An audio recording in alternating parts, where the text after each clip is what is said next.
Welcome back. This is Aquarium Hacks by Marcus. So today I'm going to show you the results of me running that hydro sponge filter, the coarse on the bottom and it's fine on the top.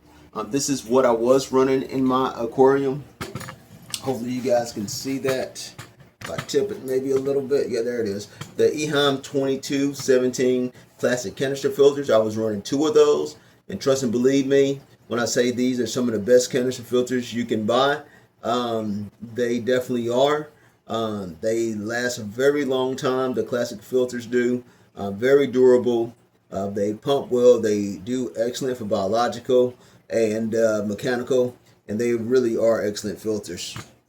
So let's slide this camera hopefully back on me. Anyway, those were great filters, and like I said before, on the first startup with those filters, they run 18-20 watts, about 20 watts per filter. So it was running about 40 watts for several months. Now as time go on and they get cluttered with mold and bacteria and debris and stuff like that, they actually consume less energy, believe it or not, in the months ahead. And these got so clogged, they have consumed so much debris in my tank that they were only running 15 watts a piece. So they were only running 30 watts a piece. Not 30 watts, but 30 watts together.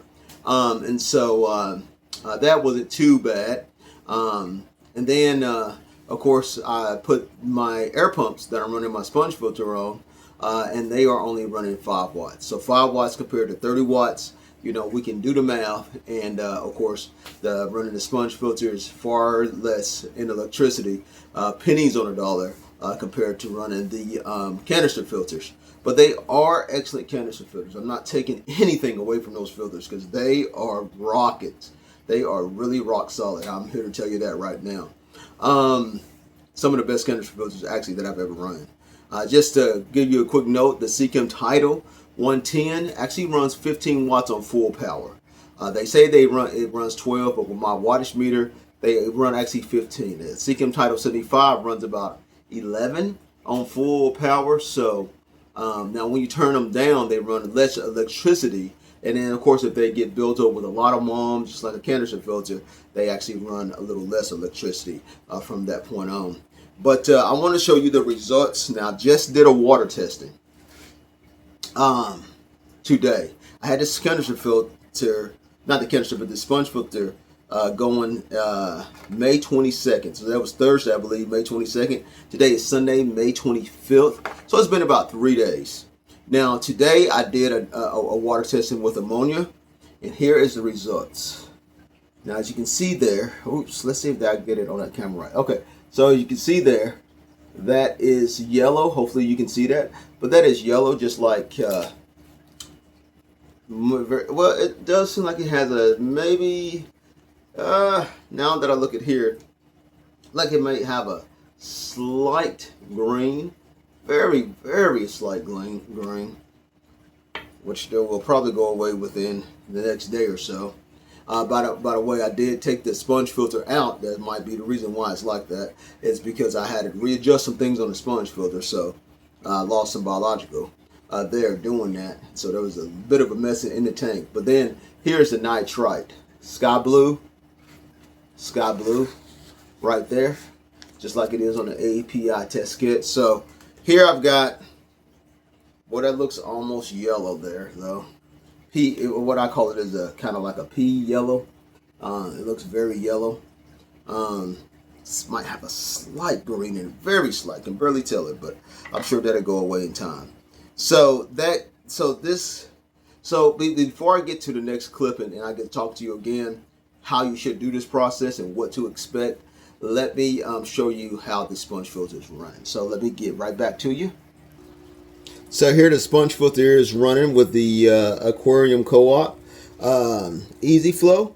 I have, of course, hacked out and combined some Aquarium Co-op with the Hydro 5 and with the inner tube, the inner strainers with it. I even combined some of the parts that I have from the Max Clean filter, and I've combined it. But this is showing you how it's running now. Now, I've done the combining of the coarse on the bottom, the fine on the top, and then, of course, in the middle strainers, I put some biological hard biological media inside of it, such as maybe matrix or some of those little balls that I put on the inside of it. And just to prove that the filter truly is pumping like it should be pumping, you can see that this is not, the top of this is not down in the water. So you know for sure that it's not going to, see if I get that on camera a little better. Sorry about that, folks. But it's not pumping, just pumping water back out of the tube, and pushing water back out of the tube. But it's actually has to pumping the water through the sponge back up this way. And I want to show you too, folks, just how clear my aquarium is. And what's amazing about, see how clear it is, which is staggering, right? It's mind-boggling.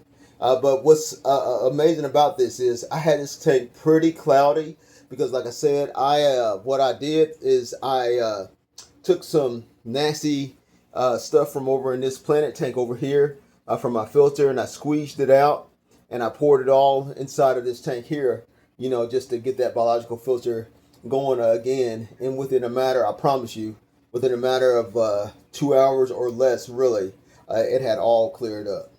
But I'm going to show you some things what to expect when you have a setup like this. So there it is. You can see it behind the rocks over there. But I'm going to just pause the camera here just for a second.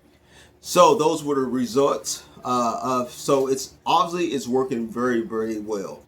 But I want to get into what to expect when you change out your filtration. Okay, this is what happened to me.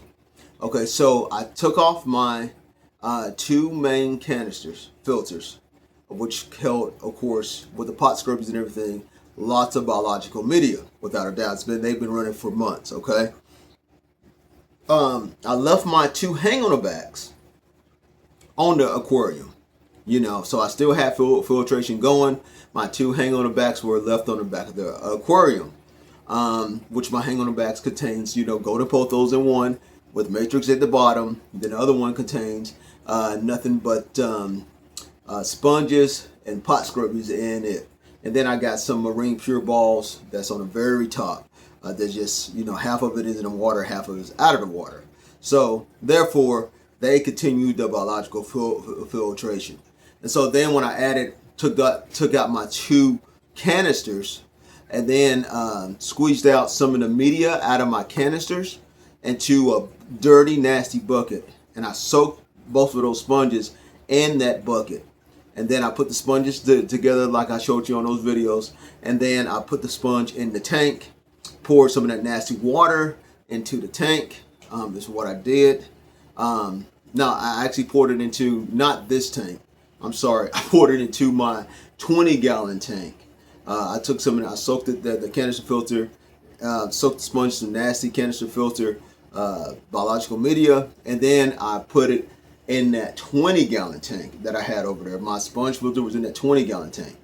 And so I let that run in that 20-gallon tank with all that nasty media, all that dirty water, and believe it or not, it sucked it up pretty quick. It sucked up all that stuff within just a few hours. I mean, it was amazing. I'm surprised that, the sponge filters can do that. I had a pretty powerful pump going on it, but man, they really work for clearing up stuff. I was pretty impressed with that. Even the fine one did. It worked pretty good. And so I left it in that 20-gallon tank full of mom and bacteria for about 2 days. Well, no, I didn't even leave it in there for 2 days. I left it in there for, let me go back. I left that in there for maybe only a day. Okay, so I started on Tuesday like I normally do. Ran all the way on, started on Tuesday, and then Wednesday, and then after Wednesday, I put it in that sponge filter into my main tank. Now, Thursday, I put it into my main tank. So Thursday, after putting it in my main tank, I decided then to go ahead and to test for ammonia and nitrites. I tested that on Friday evening. So when I tested it on Friday evening, my ammonia had spiked up a little bit. It was like 0.25, and my nitrite had spiked up probably about 0.25. So this was looking more purple. This was looking more green. And so what I did then, I said, well, I don't want to really change the water right now because I know the process of the nitrogen cycle. So what I'm going to do is I had the rest of that Fritz Design 7 that I had in that bottle. I said, might as well throw it in there. So I just dumped the whole thing in the tank. And after that, Friday, I tested it again Saturday and the Saturday evening, and the numbers had dropped pretty low. And then I tested it again just today, Sunday, and the numbers look like they have remained to be pretty low. There might be a little bit of slight, like I said, a little bit of slight graininess. I'm not really worried about that too much. I know that'll go away within time. And so when you're changing out your filtration to another filter, make sure that you do this slowly, and make sure that you have at least some other filtration still running on your tank that is stable. So take, for instance, if you're going to change the sponge filters, make sure that you still have at least a hang on the back or at least one canister that is still pretty stable as you change out the rest of your filtration, so that can still be helping you with the ammonia and the nitrogen process, and make sure that things don't get too much out of whack. Don't change out none of your decorations. Leave those in the tank. Leave your sand in the tank. Leave everything in the tank. Get you maybe like an air stone, or maybe a power head, or maybe some kind of wave maker. Put that in the tank. Let it run, okay? Because all that stuff is going, you know, when that wave maker or that pump blows over your rocks and all that stuff, guess what it's doing? It's cultivating live bacteria on those decorations, on those rocks. Take your sponge filter, put it in a separate tank, okay? Take your nasty media from running your filters and squeeze it off in the inside of that separate tank. Fill it up with your aquarium water, squeeze it off in that separate tank. Let it run for 24 to 48 hours, okay? Just your sponge filter catching all that bacteria and all that stuff. It is now seeded. Now put that back in your main tank and let it go. And you should be ready to go after that. Don't do a water change. Turn your UV sterilizer off. Don't do a water change for about 7 to 13 days. Don't do a water change, okay? Do your water changes before you put that sponge filter in your aquarium. Then put your sponge filter in and don't mess with it. Now, after that process is done, if you still feel like you're seeing some kind of ammonia spike or something like that, squeeze out then some more of your biological media, maybe from an old filter or something like that. Squeeze it out in your main tank and then see what happens. But don't only squeeze it out in your main tank, but now, you know, you can go ahead and try some Fritz Design 7, and hopefully that'll do something. Hopefully you got a good bottle, and pour that in there. Pour all of it in there. You know, pour it all in there. Let it, you know, go all over the whole entire tank. And then you should be okay, especially within that 7 to 13 day period mark. So that's how I did it, and that's how it worked for me. And it's still working for me really good. So, you know, down the line, I might show you guys more process of this filtration change that I've done. But as of now, it is proof positive as of now that, you know, my main biological filtration, without a doubt, is going to be my sponge filter. And it is possible to change out your huge canister filters for a appropriately sized sponge filter with appropriately sized air pump. And you can do it. This is positive, and I'm just surprised, you know, how clear my water still is, even after losing my 2 canisters. I mean, this is pretty awesome. So, guys, I don't want to make this video no longer than what it is. But yeah, keep on hacking. I hope this information helped you a lot when cycling your tank and changing out your filters. And yeah, there's the results. And there it is. Okay. Hey, guys, keep on hacking.